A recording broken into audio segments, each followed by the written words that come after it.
गया। प्रभु महावीर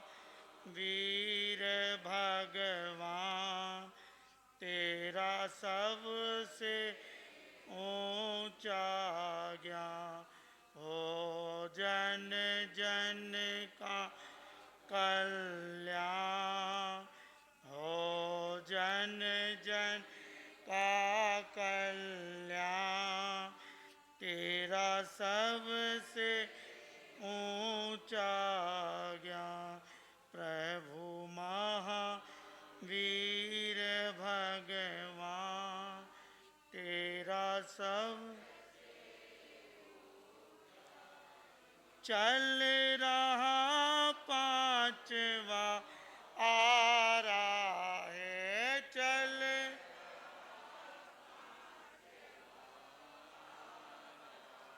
यह शासन काल तुम्हारा है। यह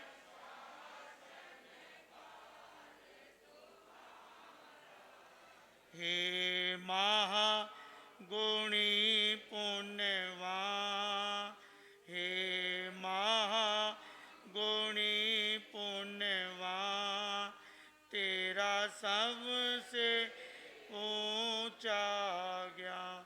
प्रभु महावीर भगवान तेरा सबसे ऊंचा ज्ञान। अनंत अनंत ज्ञानी अनंत अनंतदर्शी चरम तीर्थंकर प्रभु परमात्मा भगवान महावीर स्वामी के पावन पवित्र श्री चरणार विंदों में हृदय से अनंत अनंत कोटि कोटि वंदन नमन। जन जन की आस्था के केंद्र प्रातः स्मरणीय जगत वल्लभ जैन दिवाकर परम पूज्य गुरुदेव श्री चौथमल जी महाराज साहब के पावन पवित्र श्री चरणार विंदों में हृदय से अनंत अनंत कोटि कोटि वंदन नमन। जन जन की मम आराध्य मम गुरुदेव मेरी अनंत आस्था के केंद्र महामहिम उपाध्याय भगवान पूज्य गुरुदेव श्री मूलचंद जी महाराज साहब के पावन पवित्र श्री चरणार विंदों में हृदय से अनंत अनंत कोटि कोटि वंदन नमन। अत्र विराजित रमेश मुनि जी महासती श्री श्यामा जी और सुदर्शना जी महाराज का भी हृदय से बहुत बहुत अभिनंदन। श्रीमानों वीतरागवाणी जिनवाणी शास्त्रवाणी आत्म कल्याणी इतने सुंदर वातावरण से निर्मित है। आप चाहे इसको आध्यात्मिक स्वरूप में अपनाएं या इसे सांसारिक वातावरण में ले जाएं। आप किसी भी श्रेणी में किसी भी तरीके से किसी भी रूप में कहीं भी किसी भी उपयोग में आपके जीवन के लिए ये मंगलकारी और आनंदकारी है। आपका व्यापारिक वातावरण आध्यात्मिकता का वातावरण हर किसी को सुंदर स्वरूप देने में सहायक सुंदर स्वरूप है। पर चिंतन होता है इस बात के ऊपर कि हम लोग ये कहते हैं कलाचारियों के द्वारा लौकिक अध्ययन जो होता है उसी से व्यापार होता है। पर ज्ञानी जन ये कहते हैं जिसके पास आध्यात्मिक शक्ति नहीं, आध्यात्मिक ऊर्जा नहीं, आध्यात्मिक ज्ञान नहीं, तो अनुभव की परिप्रेक्ष्य के आधार पर अगर चिंतन करें उस आत्मा उस जीव को, उस भवी को सुंदर स्वरूप लौकिक ज्ञान की भी उपलब्धि जल्दी सी नहीं होती।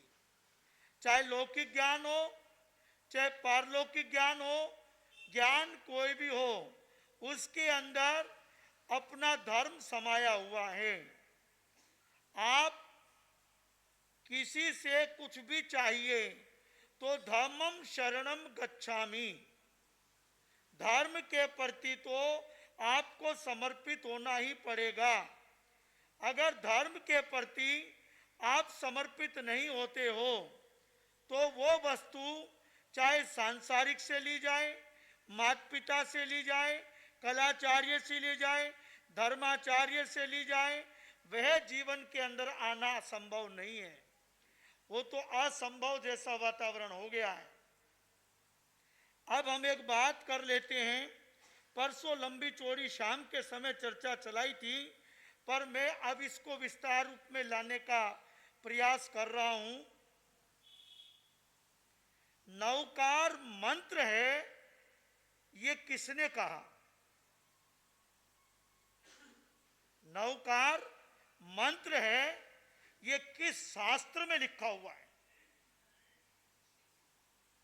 मैं व्यक्ति की बात नहीं कर रहा हूं, मैं वीतराग वाणी की बात कर रहा हूं।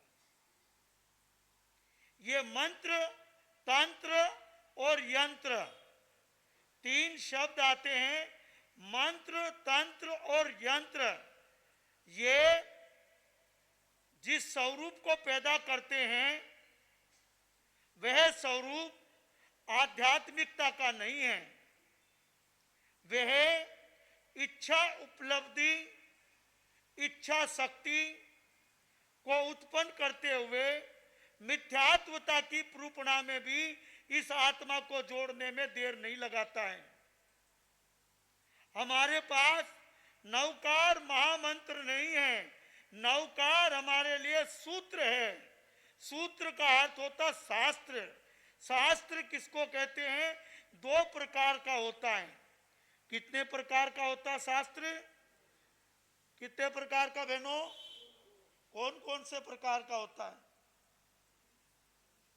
शास्त्र से दो मार्ग निकलते हैं। कौन सा शास्त्र ज्ञान है? दो शास्त्र ज्ञान है। बोलो नवरत्न मल जी। अभी आपकी परीक्षाएं चल रही थी, मैं देख रहा था, कई दिन से बहनें लग रही थी कि अब बस एग्जाम आ रहे हैं, अब पढ़ाई पूरी करनी है, करनी है, करनी है, लगे हुए थे। अच्छी बात है, कहीं ना कहीं किसी ना किसी रूप में ज्ञान की उपार्जना के लिए आपने अपना समय तो निकाला। लेकिन उस ज्ञान की उपार्जना में जब शास्त्र की बात आती है, शास्त्र का अर्थ क्या है, शास्त्र की उपलब्धि क्या है, शास्त्र कहाँ जाता है, शास्त्र किस रूप का स्वरूप है, उसका ज्ञान का जानकारी हमें है या नहीं है? शास्त्र से दो स्वरूप निकलते हैं।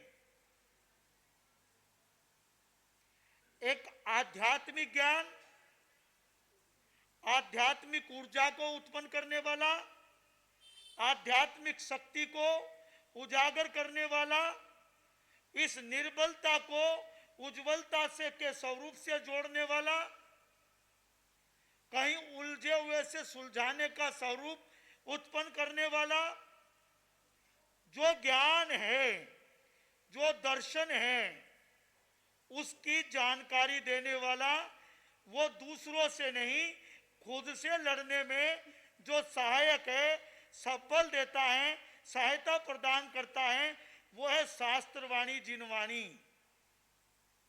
पर एक शास्त्र से शस्त्र बनता है और वो शस्त्र एक अपनी आत्मा को विजय बनाने में होता है, जो खुद से लड़ने में काम आता है, और एक शस्त्र दूसरे का हनन करने में काम आता है, जिससे कि हमारी समृद्धि को सुरक्षित किया जा सके। आप कौन से शास्त्र का उपयोग कर रहे हो? दो हुए नहीं। एक शस्त्र जिससे दूसरे का हनन किया जाता है, योद्धा लेके युद्ध में उतरता है, वीरता का पराक्रम निकालता है। लेकिन हम क्या करते हैं? लेकिन एक आध्यात्मिकता का होता है। जब नौकार महासूत्र की बात करेंगे तो इसमें 5 पद हैं और 3 स्वरूप हैं। 5 पद हैं और 3 स्वरूप हैं। तीनों के मार्ग अलग अलग स्वरूप में खड़े हैं। इसकी पहचान 3 में होती है। ये ज्ञान का उपार्जन है, ये दर्शन का उपार्जन है, चारित्र का प्रमाण है, तप प्रधान है, और ये हमारे मार्ग को प्रस्तुत करते हुए विनय का भंडार है। ये नौकार जो अपने जीवन के लिए आनंदकारी मंगलकारी वातावरण को निर्मित कब करता है? जब आप 5 पद के प्रति आस्था होती है। और आस्था कब उजागर होती है? इस पर चिंतन करना। किया बैठकर कभी चिंतन? इस नौकार को मंत्र मत को सूत्र शास्त्र ये वितरागवाणी है, क्योंकि इसको 14 पूर्व का सार कहा है। इसका ज्ञान, इसकी उपार्जना, इसका ध्यान जो आत्मा करती है उसका ज्ञान उज्जवल होता है, उसका चिंतन उज्जवल होता है, और जो फेरता है वो पाखंडी होता है। ये फेरने के लिए नहीं, ये समर्पितता के लिए है। समझाया जाता है नौकार मंत्र मत बनाओ, नौकार आस्था है। ये बड़ा फैक्ट है, इसको समझने की कोशिश करें, क्योंकि इसमें 5 पद छुपे हुए हैं। अरिहंत, सिद्ध, आचार्य, उपाध्याय और सर्व साधुगण। अब इन 5 को 3 स्वरूप दिए गए हैं। नमो, विनय, अरिहंत और सिद्ध, देव, आचार्य, उपाध्याय और सर्व साधु गुरु। इसका मूल सूत्र का मूल नाम है देव गुरु धर्म का पाठ। इस नौकार सूत्र का मूल पाठ का मूल नाम है देव गुरु धर्म की पहचान। ये 14 पूर्व से जानकारी बताई गई है कि देव क्या है, गुरु क्या है और धर्म क्या है। ये इन 5 पदों में समाया हुआ है। और जब व्यक्ति प्राणी आस्था की कसौटी को लेकर जब इसकी आराधना, इसकी साधना, इसका सुमरण, इसके प्रति समर्पित भाव जब जीवन के अंदर अंकित कर लेता है, तो ये कहा गया है कि वह आत्मा सर्व सिद्धता की तरफ बढ़ने में समय नहीं लगाती है। पर अब तो क्या है, जाप कर लो साहब, जाप कर लो साहब, जाप। अरे जप करना है या आस्था पैदा करनी, पहले तो बताओ। गणना करनी है या हृदय में बसाना है? बोलो। आप गणना के लिए तैयार हो या आस्था के लिए तैयार हो? कुछ तो बोलो। गणना कैसे होती है? हाँ, मैं एक बात बताता हूं। मेरा एक दफे उपाध्याय भगवंत से इस माला को लेकर चर्चा हुई थी। गुरु महाराज ने मुझे एक बात कही थी, मुझे बड़ी हृदय स्पर्श है, क्योंकि गुरु महाराज ने मेरे को कई मालाएं दे रखी। जब मैं साधु बना तो मेरे ओगे में सजी हुई रहती थी वो। आज ये फेरनी, कल ये फेरनी, परसों ये फेरनी, उस दिन ये फेरनी, उस दिन ये करनी, उस दिन ये करनी, लगे रहते थे। तो गुरु महाराज ने एक दिन कहा, मेरे भाई एक काम करा कर, इसकी दुकान खोल के बैठ जा। गुरु महाराज ने कहा, ये तेरे होगे में पूरे आधा होगा तो तेरा मालाओं से भरा हुआ है, इसकी दुकान खोल ले, बढ़िया बिक्री हो जाएगी। महाराज समझा नहीं। बोले साधु गणना नहीं करता, साधु आस्था करता है, सुमरण करता है, और सुमरण में व्यापार नहीं होता। आप पैसा दो लो तो गिन के दो या यूं ही दे दो? हाँ, जब पया लेन देन करो तो लेन देन गिन के करो या वैसे ही कर दो? उठाया और बोलो निर्मल भैया, बोलो ना। हाँ, क्यों? हाँ, ज्यादा पड़ गया तो नुकसान हो जाएगा, और कम आया तो नुकसान हो जाएगा। उस नुकसान की तरफ आप गणना कर रहे हो कि मां को घाटा नहीं हो जावे। पर लेकिन जब सुमरण की बात आती है, उसमें घाटा बाड़ा कहां? वहां लेन देन है ही नहीं, वहां तो आस्था टिकी हुई है, वहां तो धर्म हुआ है। वो तो जितना ले लिया गया उतना कम है। मेरे गुरुदेव कहते थे, ये दोनों हाथ और आपके सीने पे टच हो जाएं, आंखें दोनों बंद हो जाएं, पूर्व दिशा हो, तीर्थंकर भगवान का सामने दीदार हो, इतनी गहरी मन के भाव से आस्था हो, और अपना सुमरण प्रारंभ हो जाए, किसी दूसरे को नहीं, सीधा भगवान से कांटेक्ट हो जाए, तो आपकी एक सुमरण से आपके अनंत भवों का सुधार हो जाए। पर लेकिन अभी क्या हो रहा है? नमो रेंदाणम, नमो सिद्धाणम, नमो वज्राणम, नमो सावणम, जय राम। कई बीच में भी गायब है, और कई तो नमो रेंदाणम आशा भी हो जावे। एक बार क्या हुआ, मैं महावीर नगर इंदौर 2011 के अंदर चतुर्मास कर रहा था गुरुदेव के सानिध्य में। अब मेरी आदतें थोड़ी खराब भी रही है, थोड़ो सो हिसाब रहा है, ऐसा ही क्या करें। अब वेश भले ही परिवर्तन किया, पर आदतें परिवर्तन नहीं हुई। हाँ, वेश परिवर्तन करना और आदत का परिवर्तन करना, दोनों में बड़ा फर्क है।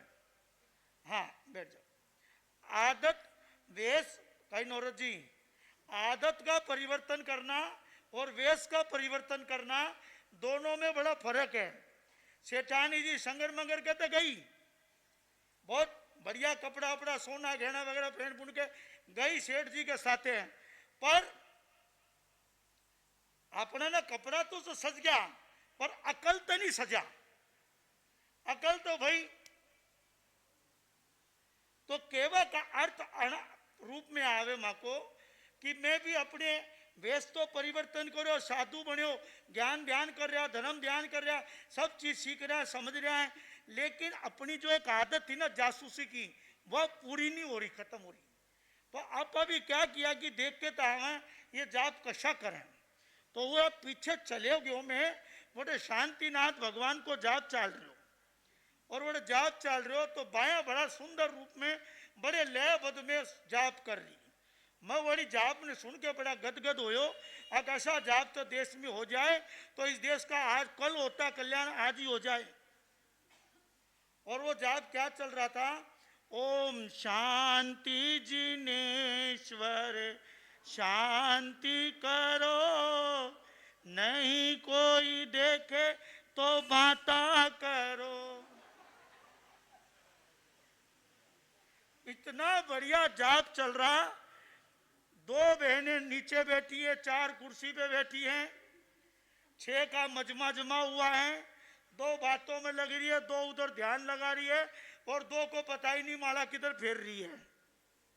मैंने देखा कि अब इनका माला एक सुमरण करने में कम से कम भी 5 सेकंड तो लगती हैं, या 3 सेकंड तो ओम शांति जिनेश्वर शांति करो, सभी जीवों को सुखी करो, इतना बोलने में 1 सेकंड का 1 शब्द है, तो 8 शब्द है, 10 शब्द है, तो 10 सेकंड तो मान लो।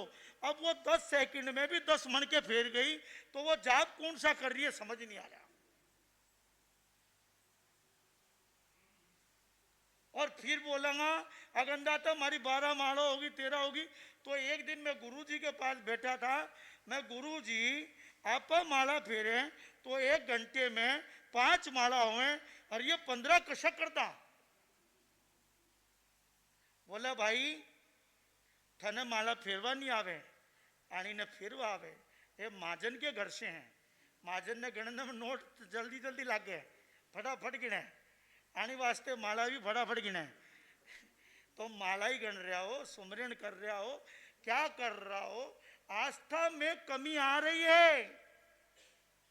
और आस्था में कमी आना हमारी जिस रूप में, जिस स्वरूप में जिनवाणी का आदर भाव, जिनवाणी का सुमरण, जिनवाणी के प्रति आस्था अगर उसमें कमी आ गई है, तो फिर हमारी आत्मा को जो स्वरूप चाहिए उसमें कहीं ना कहीं बाधा आ रही है।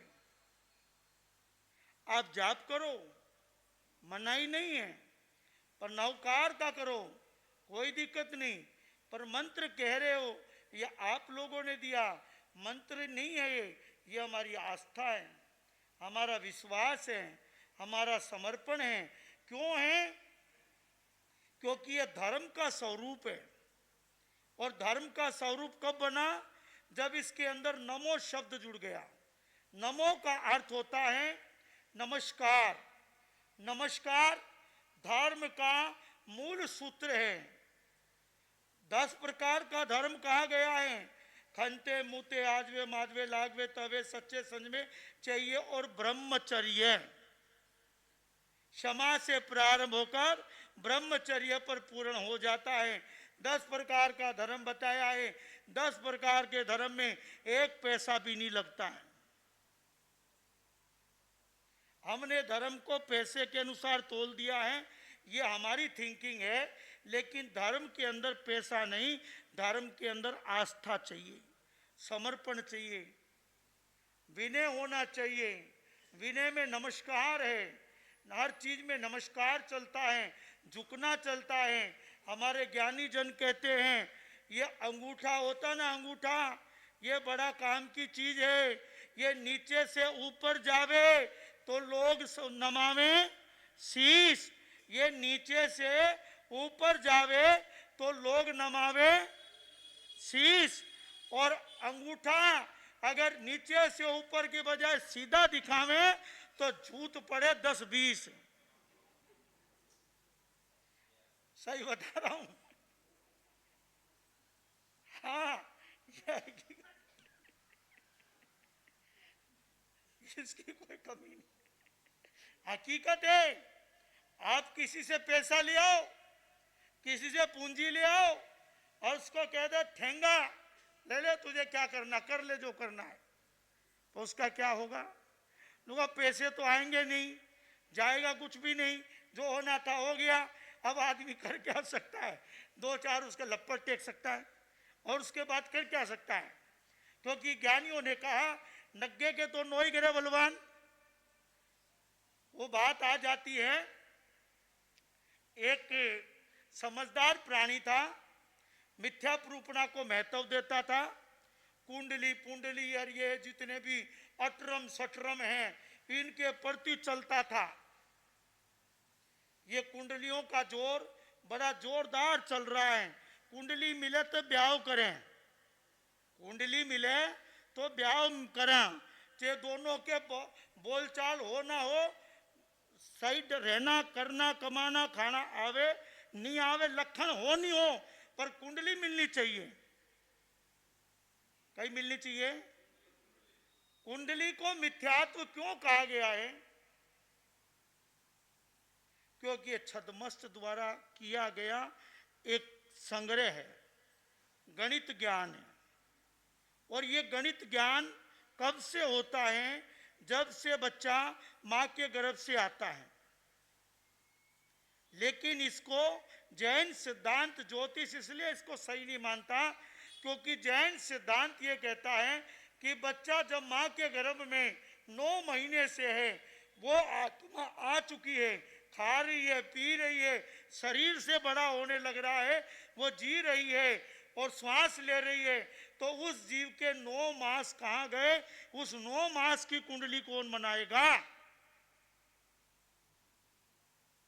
वो ग्रह, वो नक्षत्र कहां है जब वो जीव मां के गर्भ में आया था? आप 9 महीने बाद की बना रहे हो, जबकि ज्योतिष ये कहता है 1 सेकंड भी ऊपर नीचे हो जाए तो कुंडली का स्वरूप बदल जाता है। तो वो तो 9 मास का फर्क आ गया है, उस फर्क को कौन टालेगा? हाँ, ये चिंतन करने का विषय है। इस विषय को नहीं समझ पा रहे, बस ये देखते हैं उठाई कॉपी और चल दिए महाराज के पास। महाराजियों ने भी दुकान खोल रखी है, लग रहे हैं आजकल धर्म ध्यान छोड़ के मिथ्या की पुरूपणा करने में। अरे क्यों इस समाज का बेड़ा गर्क करने में लग रहे हो? ये समाज, ये संगठन भीतराग परमात्मा की और अनंत महापुरुषों की देन है, जिन्होंने ज्ञान की आराधना, दर्शन की आराधना, चारित्र की आराधना और तप की आराधना में अपना पूरा जीवन, अपना पूरा समय चट्टान की भांति, चाहे कैसा ही प्रलय का समय क्यों ना आया हो, उन महापुरुषों ने तप, त्याग, ज्ञान, दर्शन, चारित्र की आराधना करते हुए अनंत आत्माओं को सदमार्ग दिखाकर इस शासन की सुरक्षा और सुदृष्टता से, मिथ्या पुरूपणा से हटाकर समदृष्टि बनाने का प्रयास किया है। और आजकल समाज ही कह रहा है, क्यों निर्मल भैया? समाज जाता उठा के, महाराज हमारी कुंडली देख दो ना। अरे भैया तू अच्छे कर्म कर लेना, इस कुंडली में कुछ नहीं रखा, जो कर रहे हो वो कुंडली सुधार लो, दूसरी कुंडली सुधारने की आवश्यकता नहीं पड़ेगी। अपने स्वभाव को बदल लो, अपने जीवन को बदल लो, अपने ज्ञान को थोड़ा चिता लो, थोड़ा ज्ञान ध्यान सीख लो, थोड़ा धर्म ध्यान सीख लो, तो जीवन के अंदर आपकी कुंडली तो वैसे ही सुंदर हो जाएगी। जब पुण्य पर, हमारे गुरुदेव कहते, मैं कई बार सुनाता हूँ, पुण्य प्रबल संसार में पुण्य की ही ये माया है, सुख संपत्ति पावे वही जिसने पुण्य कमाया है। आप पुण्य कमाओ ना, आप धर्म कमाओ, अपना व्यर्थ का समय क्यों गवाते हो? खुद भी गलत मार्ग पे जा रहे हो, दूसरों को भी गलत मार्ग पे ले जा रहे हो। ऐसे डोबियम डोबियानम मत बनो, तिन्नानंग तारियानंग बनो। मैं खुल के बोलता हूं, मुझे किसी का डर नहीं है। मैं आम नहीं बोलता हूं, सामने ही बोलता हूं, पीछे से किसी के नहीं बोलता, क्योंकि मुझे कोई लेना देना नहीं। मैंने उस महापुरुषों से सीखा है, उन महापुरुषों का जीवन पढ़ा है। मैं कई बार पढ़ता रहता हूं। मैं जब दिवाकर जी महाराज का जीवन पढ़ता हूं तो उसमें उन्होंने इतने महापुरुषों का नाम दिया हुआ है, उसमें वेणीचंद जी महाराज का नाम भी आता है। उसमें हर संप्रदाय के ऐसे ऐसे मुनिराज हुए हैं जिनसे दिवाकर संप्रदाय का कोई लेना देना नहीं, पर उनका त्याग, उनकी वाणी, उनका धर्म, उनकी साहस और उनकी विचारधारा से जिन शासन की सौरभ और जिन शासन को गौरवता प्राप्त होती है। मैं उस थिंकिंग का संत हूं। आप कहां चल रहे हो? छोटी छोटी बातों, अरे कुंडली में लिख दिया तो क्या तुम्हारा भाग्य बन गया? भाग्य कुंडली में नहीं, भाग्य तुम्हारे ज्ञान में है, तुम्हारे चिंतन में है, तुम्हारे पुरुषार्थ में है। अगर अपने शास्त्र के द्वारा, अपने ज्ञान के द्वारा आपका पुरुषार्थ, आपका चिंतन, आपका व्यवहार, आपकी समर्पणा, आपकी आस्था, अरे इस नवकार सूत्र को भी आस्था से हृदय में समाकर इसके प्रति सुमिरन कर लोगे, तुम्हारी बिगड़ी हुई कुंडलियां तो अपने आप ही सुधरती चली जाएंगी। धर्म करो। हमारे उपाध्याय भगवान श्री केवल मुनि जी की कल जन्म जयंती थी। मैं बोल नहीं पाया क्योंकि कल आपको मैं बता नहीं रहा था। कल मैं यहाँ वहाँ से यहाँ आया तो मैं चेक करके आया था, मेरा 62 बीपी था, फिर भी मैं बैठा रहा कि मुझे आना नहीं था। 62 रह गया था, फिर भी मैं बैठा रहा।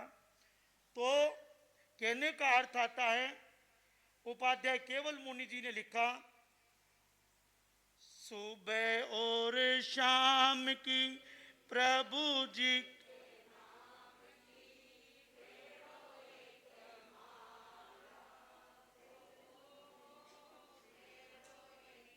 मैं भी भूल गया, आप भी, आप तो, आपको तो याद, आप तो चालू हो गया है। मैं ही भूल गया भजन, मेरे को अभी याद आ गया था और मैं आते आते उसको भूल गया। मेरे को भी ऐसा ही सिस्टम है।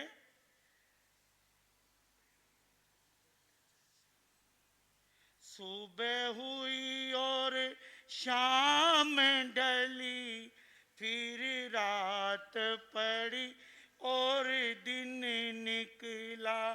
सुबह हुई और शाम ढली, फिर रात पड़ी और दिन निकला। सुबह शाम के चक्कर में जीवन का रथ जाए चला। धर्म करो मेरे धर्म प्रेमियों, धर्म किया तिर जासी। धर्म करता आवे रसायन, तू तीर्थंकर बन जासी। धर्म शिखर पर चढ़ कर ले कोई काम भला। सुबह शाम के चक्कर में जीवन का रथ जाए चला। उपाध्याय श्री केवल मुनि जी महाराज ने लिखा, धर्म करो मेरे धर्म प्रेमियों, धर्म किया तिरजासी। और धर्म शिखर पर चढ़कर कोई कर ले काम भला, अच्छे काम करो, धर्म के हो, आत्मा के हो, हमारा अशुभ कर्म से हो, हमारा सुंदर उदय हो। भले ही आज आपका किया हुआ कार्य आपको नजर नहीं आ रहा है, आपके मनोभाव में भले ही चलता होगा कि मैं आज अच्छा कर लूंगा, कल किसने देखा है। पर एक बात ध्यान रखना, जिसका कल अच्छा है वो कल कब अच्छा होगा, जिसने आज अच्छा किया है। और उस अच्छे कल का परिणाम आपको आज अवश्य मिलेगा। वो कैसे मिलेगा? जब इस संसार में इस भाव से जब जाना होगा तो वहां पर भाव अच्छा मिले, इस भाव के लिए यही इस भाव में कुछ करना होगा। आप चिंतन करो शास्त्रों के प्रति। इस नौकार सूत्र का पूरा परिमार्जन ज्ञान जो चलेगा, अब इसके ऊपर समझाइश चलेगी कि आखिरकार ये नौकार सूत्र है क्या, ये 5 पद है क्या, हमें क्या सिखाते हैं, क्या बतलाते हैं, इनका अस्तित्व क्या है, इनकी गरिमा क्या है, इनका महत्व क्या है और इनका गहराई कहाँ तक छुपी हुई है और इसकी ऊंचाई कितनी ऊंचे तक है। इससे जुड़ने से हमें क्या लाभ होगा, क्या हानि होगी, इस पर विचार करेंगे समय रहते।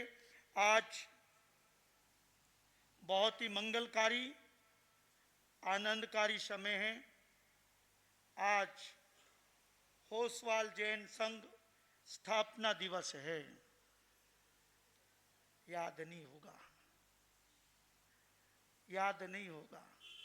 होसवाल संघ जैन स्थापना दिवस है और मैं इस मौके पर और ये जैन संघ को, होसवाल समाज को उनकी स्थापना दिवस के ऊपर हार्दिक मंगल कामना, शुभकामना और धर्म भावना के साथ में शुभकामना देता हूं।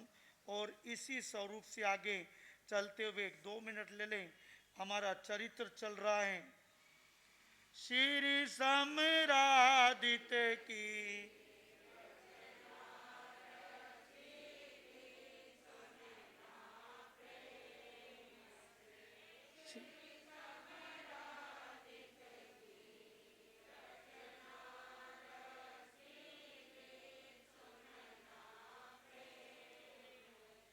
पूर्ण हुआ तप 3 मास का, अब तपसी महाराज राजमहल पहुंच गए हैं अन्न जल लेने का।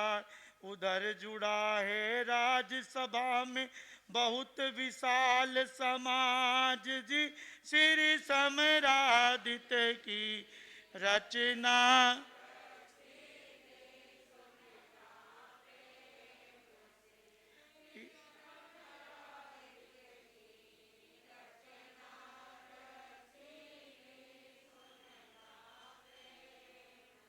उधर जाकर तपस्वी ने देखा कि 3 मास हो गए पारने में, 2 बार वापसी जा लिया, तीसरी बार फिर पारने के लिए आए।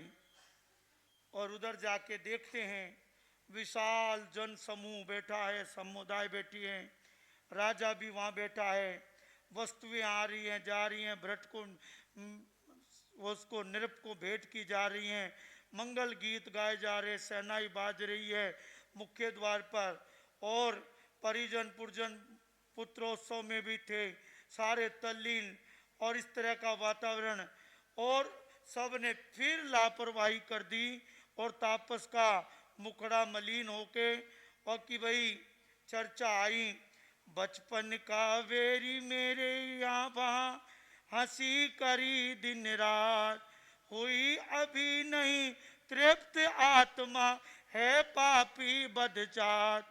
भूल भूल का केवल बहाना करना चाहे घात जी, श्री समरादित की रचना।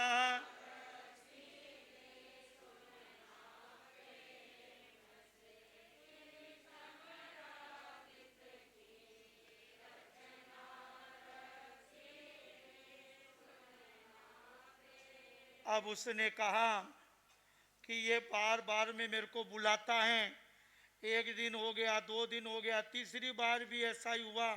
तापस वहां से नाराज होके निकल जाता है। और एक मन में विचार आता है तापस के कि भाई ये मेरा बचपन का बैरी है, मेरे साथ बचपन में भी ऐसे ही करता था और हंसी के वातावरण में रहता था। और अब ये पापी बदजात, ये बदजात समझने के लिए तैयार नहीं है, बार बार में मुझे बहाना करके बुलाता है, झूठ बोलता है। जो करनी का फल पाऊं मारू भव भव धर्मया, आए तपोवन निकल महल से ऐसी करी निदान। क्रोध दावा नल भड़क उठा है तापस भूला भान जी, श्री समरादित की रचना।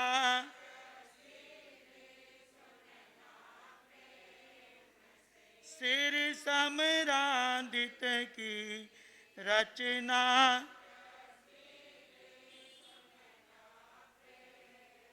वहां पर देखो एक बात जीवन की कहता हूं आपको, कभी साधुओं को धोखा से बात मत करना, क्योंकि साधु कब तक स्थिर है इसका कोई भरोसा नहीं, क्योंकि केवली वो है नहीं। साधना में कब किस रूप में है क्या है, और उलझे तो फिर ऐसा उलझता है कि वो अपनी सारी साधना भी खराब कर लेता है, फिर समझने समझाने का वक्त नहीं रहता। इधर राजा ने सब कुछ किया, पर अब उसके समझ में आ गया कि ये घात करना चाहता है मेरे साथ, मेरे को मारना चाहता है, मेरे साथ इस तरह का वातावरण कर रहा है। तो उसने निदान कर लिया, और निदान करके क्या किया, जो मैंने तपस्या करी तब किया, त्याग किया, अगर इसका फल, इसकी मुझे उपलब्धि अगर मिले तो मैं इसको भाव भाव मारूं। क्या कर लिया, हर भाव में इसको मारूं, हर भाव में तार ना करूं, हर भाव में तर्ज ना करूं, ऐसा निदान करके तापस अपने ठिकाने आया। और इधर राजा को मालूम पड़ा। अब क्या घटना घटती है समय पे मालूम पड़ेगा। आनंद ही आनंद है।